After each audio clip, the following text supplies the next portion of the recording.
श्रीपादराजम शरणम प्रपद्ये. अध्याय 21. श्री दंडी स्वामींचे कुक्कुटेश्वर येथे आगमन. साधकांची स्थानशुद्धी, भावशुद्धी आवश्यक. मी महागुरूंच्या आज्ञेप्रमाणे गुरुचरण सोबत मांचाल ग्राम प्रदर्शनासाठी निघालो. जात असताना मार्गामध्ये मला श्रीपाद प्रभूंच्या लीला वारंवार आठवत होत्या. अध्यात्माबद्दलचे अनेक विषय मी श्री गुरुचरणांकडून समजावून घेत होतो. श्री गुरुचरणांना मी म्हणालो, विश्वधानेंचा अंश असलेली व्यक्ती माझ्या संस्थानात पुजारी म्हणून आली आहे असे श्रीपाद प्रभू म्हणाले. ही व्यक्ती भाग्यवान आहे. ती आहे तरी कोण? ती कोणत्या वेळी येईल? यावर श्री गुरुचरण मला म्हणाले, अहो शंकर भट्टा, अनेक शताब्दीनंतर त्यांच्या जन्मस्थानी महासंस्थान होणार आहे असे श्रीपाद प्रभू मला म्हणाले होते. त्या महासंस्थानात कोणी एक महातपस्वी येणार असल्याचा प्रभूंचा संकल्प होता. त्या महासंकल्पासाठी तरी तो महातपस्वी नक्की येथे येईल. दीर्घकालाच्या ध्यानाने, आराधनेने, पवित्र मंत्रोच्चाराने आणि श्रद्धेने केलेल्या पूजाविधानाने येथील भूमी आणि वायुमंडळ अत्यंत शुद्ध झाले आहे. विश्व अंतराळातील दशदिशेतील भावतरंग तेथे नेहमीसाठी प्रस्फुटित झाले आहेत. पवित्र भाव असणारे भक्त तेथील पवित्र स्पंदनांचा स्वीकार करतात. अपवित्र भक्तांना अपवित्र स्पंदनांचा अनुभव येतो. एखाद्या ठिकाणी वायुमंडळातील भावतरंग प्रबळ शक्ती संपन्न होऊन काही प्रयत्न न करिता सुद्धा महापुरुषांच्या मानसिक चैतन्याला स्पर्श करून अनेक विचित्र पद्धतीद्वारा त्या विशिष्ट स्थानास आकर्षित होतात. यात आश्चर्य वाटण्यासारखे काही नाही. त्यामुळे साधक स्थळ शुद्धी होऊन तेथे राहू शकतात. भावशुद्धी झालेल्या साधकास हे शक्य आहे. अशा साधकांचीच आपण संगत केली पाहिजे. द्रव्यशुद्धी आणि अन्नशुद्धी असलेल्या साधकाकडूनच आपण अन्न अथवा धन स्वीकारले पाहिजे. वेदांतील महापंडित म्हणविल्या जाणाऱ्या व्युत्पन्न ब्राह्मणांना सुद्धा श्रीपाद प्रभूंच्या कृपा कटाक्षाचा लाभ होऊ शकत नाही, परंतु तोच दोषरहित अल्पज्ञान असणाऱ्या भक्ता सहजपणे होतो. मी पौंड्र देशात म्हणजेच ओरिसा राज्यात जगन्नाथपुरी क्षेत्रात व्यापाराच्या निमित्ताने गेलो होतो. तिथे मला श्री जगन्नाथाच्या मूर्तीमध्ये श्रीपाद प्रभूंचे दर्शन झाले. माझ्याबरोबर आलेल्या 3-4 भक्तांना श्रीपाद प्रभूंनी त्यांच्या इष्टदेवतांच्या स्वरूपात दर्शन देऊन तत्काळ स्वतःच्या रूपात दर्शन दिले. सर्व देवी देवतांच्या रूपात मीच आहे असा मौन बोध त्यांनी केला. दंडी स्वामीचा गर्वभंग. आम्ही जगन्नाथपुरीला गेलो त्याच दिवशी दंडी स्वामी आपल्या 108 शिष्यासह आले होते. कोणी एखादा महात्मा दिसताच त्यांच्या चरणावर मस्तक टेकवून नमस्कार करणे ही आमची रीतच होती. आम्ही दंडी स्वामींच्या चरणावर आपले डोके ठेवून नमस्कार केला आणि काय आश्चर्य, तत्काळ दंडी स्वामींची वाचा गेली. त्यांना काही बोलता येईना. आम्ही सर्वांनी श्री दंडी स्वामींना पुन्हा वाचा यावी अशी श्रीपाद प्रभूंची चरणी नम्र प्रार्थना केली. त्या प्रार्थनेचे फलस्वरूप त्या स्वामींची गेलेली वाचा परत आली. दंडी स्वामींचे शिष्य श्रीपाद प्रभूंच्या शिष्यास पाहून कुतर्काने म्हणाले, श्रीपाद हे शूद्र मांत्रिक आहेत. त्यांचे शिष्य सुद्धा शूद्र मांत्रिक आहेत. त्यांच्या शूद्र विद्येने आमच्या दंडी स्वामींची वाचा जावी असे त्यांनी केले, परंतु आमचे स्वामी समर्थ असल्याने त्यांची वाचा पुन्हा आली आणि ते स्वस्थ झाले. आमचे गुरु श्री दंडी स्वामी श्रीपादांचे खरे स्वरूप जनतेसमोर आणतील. ते पिठिकापुरमला जाऊन श्रीपाद वल्लभांशी शास्त्रचर्चा करून त्यांना पराभूत करून विजयपत्र घेऊन येतील यात शंकाच नाही. पिठिकापुरममधील प्रजाजनांनी श्री दंडी स्वामींच्या स्वागतासाठी एक महान रथाचे आयोजन केले होते. आम्ही ते ऐकून निरुत्तर झालो.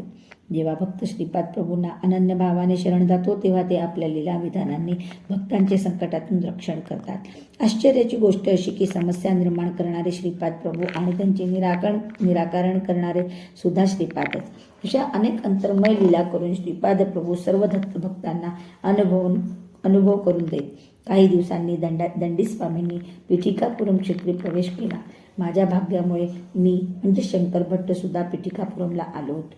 श्री बापनार्युलू, श्री अप्पळराजू आणि श्रीपाद प्रभूंच्या विरुद्ध असणाऱ्या लोकांची पिठिकापुरम गावात कमी नव्हती. श्री दंडी स्वामींनी कुक्कुटेश्वराच्या मंदिरात जाऊन सर्व देवदेवतांचे दर्शन घेतले. स्वयंभू दत्तात्रेयांचे सुद्धा दर्शन घेऊन ते म्हणाले, येथे असलेल्या स्वयंभू दत्तात्रेयांचा महिमा अपरंपार आहे. असे सांगून पुढे म्हणाले की त्यांचा अवतार श्रीपाद प्रभूंचा गर्व दूर करण्यासाठी आहे. त्या दिवसापासून त्यांनी आपल्या संकल्पशक्तीने कुंकुम, विभूती यासारखे पदार्थ निर्माण करून आपल्या भक्तांना देण्यास सुरुवात केली. पिठिकापुरममधील ब्राह्मणांनी वेदमंत्रांच्या गजरात दंडीस्वामींचे स्वागत करून त्यांना कुक्कुटेश्वराच्या मंदिरात नेले. गावात दंडीस्वामी आल्याची दवंडी पिटविली. स्वतः दत्त अवतार असलेल्या श्रीपाद प्रभूंनी दंडीस्वामींची तपस्या जाणून त्यांना साष्टांग नमस्कार केला. श्री बापनाचार्युलींनी दंडीस्वामींचे दर्शन घेऊन त्यांची शरणागती पत्करली. श्री अप्पळराजू शर्मा यांनी श्री दंडीस्वामींचे दर्शन घेऊन परंपरेनुसार पूजा अर्चा होत असलेली एक काळ्या पाषाणाची मूर्ती त्यांना अर्पण केली. व्यंकटेप्पा श्रेष्ठी त्यांच्या अध्यक्षतेखाली आर्य वैश्य समितीचे संमेलन झाले. या संमेलनात एक ठराव सर्वमते पास झाला की कोणत्याही परिस्थितीत श्री दंडीस्वामींच्या आकृत्यांना श्रीपाद प्रभू, अप्पळराजू शर्मा आणि बापनाचार्युलू सहकार्य देणार नाही. नरसिंह वर्मा यांच्या अध्यक्षतेखाली झालेल्या क्षत्रिय सभेत हाच प्रस्ताव अनुमोदित झाला. श्रीपाद प्रभू आपल्या आजोळच्या घरातील अंगणात असलेल्या श्री औदुंबराच्या झाडाखाली विश्रांती घेत होते. दिव्यकांतीच्या कळा पसरविणाऱ्या श्रीपाद प्रभूंकडे पाहून श्रेष्ठींना गहीवरून आले आणि त्यांच्या नेत्रातून काही अश्रुबिंदू ओघळले. बापनार्युलू, श्री अप्पळराजू शर्मा आणि श्रेष्ठी हे तिघे श्रीपादांच्या मुखारविंदाचे अवलोकन करीत त्यांच्या अगदी जवळ बसले. श्रीकृष्णासारख्या दिसणाऱ्या श्रीपाद प्रभूंना भूक लागली होती. त्यांची आजी राजमंबाने श्रीपाद प्रभूंना खाण्यासाठी एका चांदीच्या भांड्यात दहीभात आणला. श्रीपाद प्रभूंनी तो मोठ्या आवडीने खाल्ला. तो भात खाल्ल्यावर श्रीपाद आपल्या आजोबांना वेदघोष करा असे म्हणाले. बापनार्युलींनी वेदघोष करण्यास सुरुवात केली. त्यांच्याबरोबर श्री अप्पळराजू शर्मा व स्वतः श्रीपाद प्रभू सुद्धा वेदघोष करीत होते. नरसिंह वर्मा आणि श्रेष्ठी या दोघांनी सुद्धा अत्यंत आनंदाने सुश्राव्य स्वरात वेद पठणास प्रारंभ केला. येथील वातावरण या वेदघोषामुळे ऋषी आश्रमाप्रमाणे पवित्र झाले होते. याच वेळी कुक्कुटेश्वराच्या देवळात एक आश्चर्य घडले. स्वयंभू दत्तात्रेयांच्या तोंडाजवळ दही भाताची शिते दिसू लागली. पुजाऱ्याने ती 2-3 वेळा पुसली तरी पुन्हा ती तिथे येत होती. अशा प्रकारे ही श्रीपाद प्रभूंची अद्भुत लीला होती. दंडीस्वामी आपल्या शिष्यांबरोबर वेदघोष करीत पिठिकापुरमहून बाहेर जाण्यास निघाले. ते सर्वजण एकामागून एक पावले टाकीत चालले होते. त्यांना तेथील जमीन वाढत असल्यासारखी वाटत होती. ते कितीतरी वेळ चालत होते, परंतु ज्या ठिकाणाहून निघाले तेथेच होते. याप्रमाणे या विचित्र क्रियेत बराच वेळ गेला. सर्वांना हे पाहून मोठे आश्चर्य वाटले. तेवढ्यात दंडीस्वामींच्या हातातील दंड तुटून त्याचे 2 तुकडे झाले. दंडीस्वामींना मात्र आपल्या शरीराचेच 2 तुकडे झाल्यासारखे वाटले. पिठिकापुरममधील ब्राह्मणांना ही घटना भयप्रद वाटली. श्री दंडीस्वामींना आतापर्यंतच्या अनुभवावरून कळून चुकले होते की श्रीपाद श्रीवल्लभ आपणापेक्षा कैकपट अधिक शक्ती संपन्न आहे. त्यांचा विरोध केल्यास अनर्थ घडून येईल अशी त्यांची खात्री पटली. अशा परिस्थितीत आपल्या गावी कसे जावे याची त्यांना चिंता लागून राहिली. मोहनाश म्हणजेच मोक्ष. पिठिकापुरममध्ये अब्बन्ना नावाचा एक गृहस्थ राहत होता.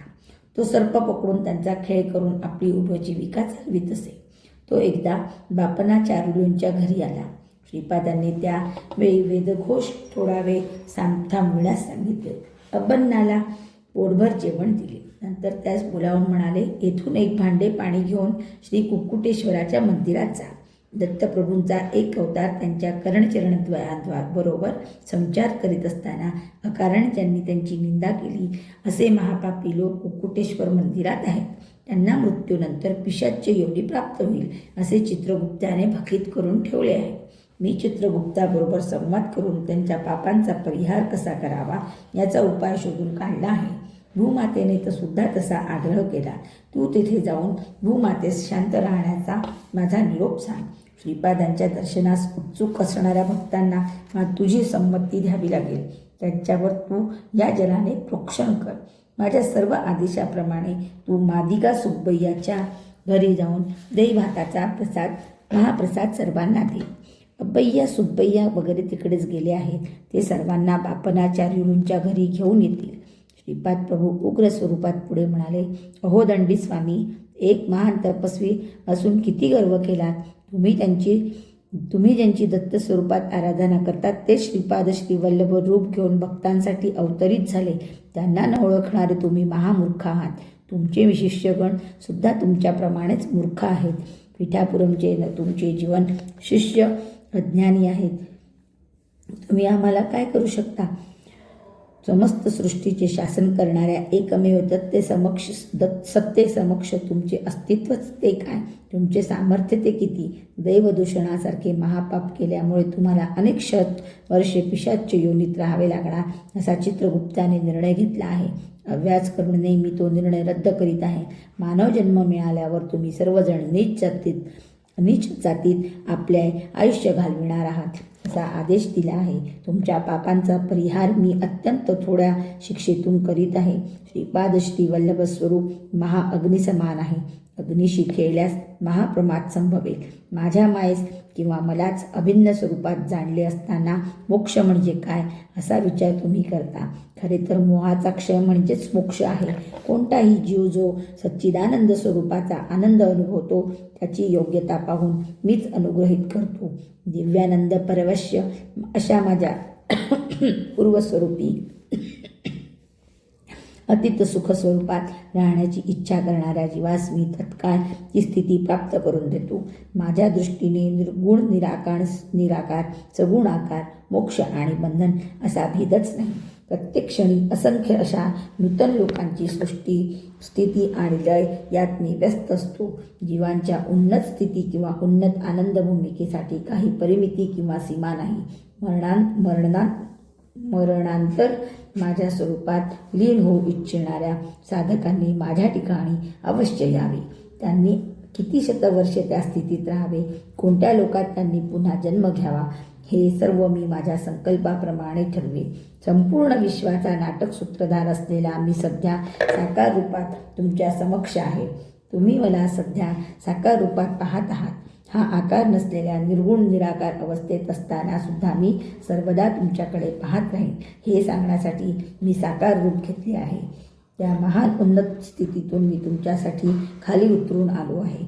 महायोग्याच्या योगशक्ती लोककल्याणार्थ लोकरक्षणार्थ उपयोगात आणायच्या असतात. लोक म्हणजे केवळ हा भूलोक नाही. आपल्यापेक्षा कमी म्हणजेच नीच अवस्थेत असलेल्या निसहाय्य स्थितीत असलेल्या जीवांना सहाय्य करणे मदत करणे हा मानवी धर्म आहे. मी धर्ममार्ग कर्ममार्ग योगमार्ग भक्तिमार्ग आणि ज्ञानमार्ग यांचा बोध करण्यासाठी अवतरित झालो. मी सर्व धर्माचे मूळ असलेले एक सत्य सर्व धर्माचे मूळ असलेला एक धर्म आणि सर्व कारणांचा कारण असलेले एक कारण आहे. माझ्या संकल्पाशिवाय या सृष्टीत काहीच घडत नाही. मी नसलेले या सृष्टीत काहीच नाही. मी आहे म्हणूनच तू आहेस. ही सृष्टी आहे. यापेक्षा वेगळे सत्य मी तुला काय समजावून सांगू? तू हिमालय पर्वतावर जाऊन निसंग होऊन तपाचरण कर. तुला शिष्य संघटनेची गरज नाही. तू मोक्ष मिळविलास किंवा उद्धरून गेलास तरी या सृष्टीचे किंवा माझे असे काहीच नुकसान होणार नाही. सृष्टीतील सारे व्यवहार व्यवस्थितपणे यथाविधी पार पडतील हे समजून घेणे तुझ्या दृष्टीने आवश्यक आहे. तुझ्यासोबत तू पिठापुरमचे शिष्य घेऊन जाशील तर ते उंटाच्या लग्नाला गाढवाचे संगीत असे होईल. उंटाच्या सौंदर्याची स्तुती गाढवाने करावी आणि गाढवाच्या गायन माधुर्याची प्रशंसा उंटाने करावी असे होईल. परस्परांनी एकमेकांच्या प्रशंसेचे पूल बांधले तरी यथार्थ स्थिती काही बदलत नाही आणि ती निराळीच असते. अरुंधती वसिष्ठ संबंध. त्यावर मी म्हणालो, अहो गुरुचरण, अरुंधती मातेचा जन्म चांडाळ वंशात झाला असे मी ऐकले आहे. तिचा विवाह वसिष्ठ ऋषीबरोबर कसा झाला? यावर गुरुचरण म्हणाले, पूर्वी वसिष्ठांनी 1000 वर्षे तपाचरण केले होते. त्यावेळी अक्षमाला नावाच्या एक चांडाळ कुळातील कन्येने त्यांची उत्तम रीतीने सेवा केली. तिच्या सेवेने प्रसन्न होऊन ऋषींनी तिला वर मागण्यास सांगितले. त्यावर त्या कन्येने म्हटले, वसिष्ठ मुनी, माझे पती व्हावेत अशी माझी इच्छा आहे. तेव्हा वसिष्ठ मुनी म्हणाले, अक्षमाले, तू एक चांडाळ कन्या आहेस. मी एक सच्छील ब्राह्मण आहे. मी तुझा पत्नी म्हणून कसा स्वीकार करू शकेन? या वक्तव्यावर अक्षमाला म्हणाली, अगोदर वर मागण्यास आपणच मला प्रेरित केले आणि आता इच्छित वर मागितल्यावर आपल्या वचनापासून मागे का फिरता?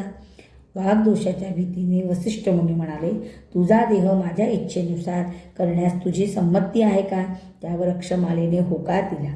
वसिष्ठ मुनींनी तिला भस्म केले आणि पुन्हा जिवंत केले. असे त्यांनी 7 वेळा केले. 7व्या जन्मी तिचे चांडाळ वंशातील सारे दोष नष्ट होऊन ती अत्यंत पवित्र स्त्री झाली. त्यावेळी वसिष्ठ मुनींनी तिच्याबरोबर विवाह केला. वसिष्ठ मुनींनी केलेल्या शुद्धीकरणाच्या कर्मास तिने विरोध केला नसल्याने तिचे नाव अरुंधती असे पडले आणि त्याच नावाने ती प्रसिद्ध पावली. ही हकीकत वसिष्ठ गोत्रातील श्री नरसिंह वर्मा यांना श्री प्रभूंनी सांगितली होती. शूद्र जातीत जन्म झाला असला तरी ब्राह्मणाची कर्मे करणाऱ्या 7व्या जन्मी उपनयन झाल्यानंतर ब्राह्मण पदाला प्राप्त होऊन ब्राह्मण कुलात स्वीकारला जातो. त्या काळी समाजातील चातुर्वर्णाची विभागणी त्यांच्या कर्मानुसार होत असे. ही समाजाच्या दृष्टीने हितकर योजना होती. परंतु काही कालानंतर ही विभागणी कर्मावर आधारित न राहता जन्मावर आधारित झाली. पूर्वीच्या काळी ब्राह्मण कुळात जन्मलेला ब्राह्मणांची नियत कर्मे न करता वाणिज्य करीत असेल तर तो वैश्याच्या वर्णास योग्य होई. तसेच एखादा क्षत्रिय अत्यंत सात्विक वृत्तीचा असून त्याला ब्राह्मणांच्या कर्मामध्ये अधिक रस वाटत असल्यास तो ब्राह्मण पदाला योग्य होऊ शकत असे. श्री दत्तप्रभूंवर विश्वास ठेवणाऱ्या साधकांना ते उन्नत स्थिती ठेवून त्यांच्या योग्यतेप्रमाणे शिष्यत्व देत. त्यांचे भक्त कोणत्याही कुलात जन्मले असले किंवा कोणत्याही परिस्थितीत असले तरी सुखी जीवनाला आवश्यक असणारे आयु, आरोग्य, ऐश्वर श्री दत्तगुरू आपल्या भक्तांना देत. जन्मजन्मांतरीची कर्मबंधने तोडून उन्नत स्थितीत ठेवणे ही श्रीपाद प्रभूंची सहज लीला होती. दत्तभक्तांना स्वामींचे अभय वरदान. आम्ही श्रीपाद प्रभूंचा महिमा विशेष रूपाने समजावून घेण्यासाठी मंचाला या ग्रामी येऊन पोहोचलो. मंचाल ग्रामदेवतेने आम्हास दर्शन देऊन धन्य केले. तिने आपल्या दिव्य हस्तांनी आम्हास प्रसाद दिला. ती ग्रामदेवता म्हणाली, पूर्वीच्या काळी प्रल्हादास गुरुबोध केलेले श्री दत्तात्रेयच भूलोकात श्रीपाद श्रीवल्लभांच्या रूपात अवतरित झाले आहेत. श्रीपाद प्रभूंचा संकल्प अनाकलनीय असतो. येणाऱ्या शताब्दीमध्ये प्रल्हादाचे सार्वभौम गुरु अवतरतील. हा प्रदेश मंत्रालय या नावाने प्रसिद्ध व्हावे असे श्रीपाद प्रभूंनी स्वतः मला सांगितले होते. तुमचे सारे शुभमंगल हो. असे बोलता बोलताच ती आपल्या पूर्वरूपात आली. आम्ही तिथून निघण्याच्या वेळी कृष्णदास नावाचा एक व्यापारी तिथे आला. मंचाल ग्रामदेवतेने त्याला सुद्धा प्रसाद दिला आणि फुलाची एक माळ दिली. आम्ही तिघे गुरुचरण, कृष्णदास आणि शंकरभट गुरुगड्डीस जाण्यास निघालो. सर्व दत्तभक्तांची कुळ एकच असते. त्यांना दत्ताचा प्रसाद कोणत्याही कुलातील भक्ताने दिला तरी त्याचा तो मोठ्या प्रेमाने स्वीकार करतात. आमच्याबरोबर प्रवासात कृष्णदास आल्यामुळे नवा उत्साह आला होता. बोलता बोलता एका प्रसंगानुसार कृष्णदास म्हणाले, यज्ञादी कर्मासाठी दिली जाणारी दक्षिणा 16, 116 आणि 1016 अशी असावी. ही संख्या श्रीपाद प्रभूंनी सांगितलेल्या 2, 4, 9, 8 या संख्येप्रमाणेच आहे. परमात्म्यापासून ज्याप्रमाणे जगताची निर्मिती होते त्याचप्रमाणे पित्यापासून पुत्रांची निर्मिती होते. नवरदेव विवाहाच्या वेळी होमाच्या अग्निदेवतेस प्रार्थना करीत असे की, हे अग्निदेव, मला या वधूपासून 10 पुत्रांची प्राप्ती व्हावी. 10 कन्यापुत्रांची प्राप्ती झाल्यानंतर त्याने पत्नीस मातेच्या स्वरूपात पाहावे असे शास्त्रवचन आहे. कृष्णदास पुढे म्हणाले, पूर्ण या शब्दाचा अर्थ निर्गुणच आहे, म्हणून तो रुद्ररूप समजला जातो. या समस्त विश्वाचा लय झाल्यावर उरणारे ते शून्यच असते. त्या महाशून्यातच सर्वांचा लय होतो. विष्णू स्वरूप म्हणजे अनंत धर्मतत्व. सृष्टीच्या स्थिती स्वभावासाठी अनंत तत्व आवश्यक आहे. श्रीपाद प्रभूंचे 16 कला पूर्णत्व. गुरुचरण म्हणाले, अरे शंकर भट्टा, कोणत्याही वस्तूचे असंख्य तुकडे केले असता एक तुकडा म्हणजे शून्यासारखाच असतो. असे असंख्य शून्य एकत्र झाले असता त्याला मर्यादित आकार येतो. या कारणाने शिव आणि केशव अभिन्न आहे. पंचभूतात्मक असलेली सृष्टी ही विष्णू स्वरूपाच आहे. दक्ष यज्ञाचा विध्वंस करणाऱ्या वीरभद्रास श्री विष्णू म्हणाले, मूलप्रकृती आणि ईश्वर यांच्या निमित्ताने पार्वती माता, राक्षसांशी युद्ध करणारी दुर्गा माता आणि कोपावस्थेतील कालिका माता ही सारी माझीच रूपे आहेत. श्रीपाद प्रभूंना षोडश कला संपन्न म्हणण्याचा उद्देश हाच आहे. 16 वर्षाचे वय असतानाच श्रीपाद प्रभू पिठिकापूर सोडून गेले. ते स्वयं ब्रह्मा, विष्णू, महेश आणि रुद्र स्वरूप असल्यामुळे त्यांना 16 कला परिपूर्ण असे मानले जाते. सावित्री काठक यज्ञाचे फलक म्हणजे श्रीपाद प्रभूंचा अवतार. सकल जनांच्या बुद्धिमत्तेस प्रेरित करणारी आणि सर्वातील मंडलाच्या मध्यभागी असलेले दिव्य तेज म्हणजेच गायत्री माता. तिची 24 प्रतीके आहेत. 9 ही संख्या ब्रह्माच्या स्वरूपाचे प्रतीक आहे. 8 हे महास्वरूपाचे द्योतक आहे. त्रेतायुगातील भारद्वाज मुनींनी पिठिकापुरम या क्षेत्री सावित्र काठक यज्ञाची योजना केली होती. त्यावेळी मुनींनी केलेल्या भाकितानुसार आज पिठिकापुरममध्ये श्रीपाद श्रीवल्लभांचा अवतार झाला. ते शक्ती स्वरूप असून अर्धनारी नटेश्वर आहेत. ते त्यांच्या स्वरूपाने साधकांची बुद्धी आणि प्रवृत्ती वाढवून धर्ममार्गाने जीवन व्यतीत करण्यास प्रेरित करतात. हे त्यांच्या या महाअवताराचे वैशिष्ट्य आहे. त्यांच्या बोधपूर वाक्याचे आणि लीलेचे व्याकरण अनाकलनीय आहे. या नवीन व्याकरणाचे ते स्वतःच करता असल्याने ते केवळ त्यांनाच समजते.